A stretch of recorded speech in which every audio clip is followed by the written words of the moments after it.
এক গ্রামে এক বৃদ্ধ বাবা ও তার ছেলে বসবাস করত। বাবা ছিলেন অত্যন্ত ধার্মিক ও নেককার ব্যক্তি। তিনি সবসময় ছেলেকে ইসলামের পথে চলতে শিক্ষা দিতেন। কিন্তু ছেলে ছিল অবাধ্য ও ধর্মের প্রতি উদাসীন।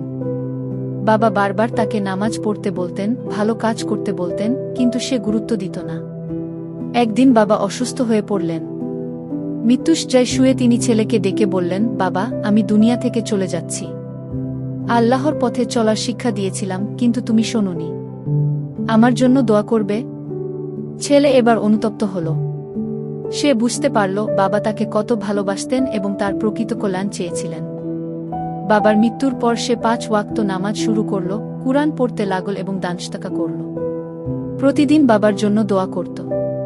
এক রাতে স্বপ্নে সে দেখল বাবা এক সুন্দর বাগানে আছেন, মুখে হাসি। বাবা বললেন, বাবা, তোমার দোয়ার বরকতে আল্লাহ আমাকে ক্ষমা করেছেন। তুমি এভাবেই নেককার জীবন কাটাও। এই স্বপ্ন দেখে ছেলে আরও বেশি ইসলামের দিকে ঝুঁকে পড়ল। সে বুঝতে পারল একজন নেককার সন্তানের দোয়া বাবা মায়ের জন্য কত মূল্যবান।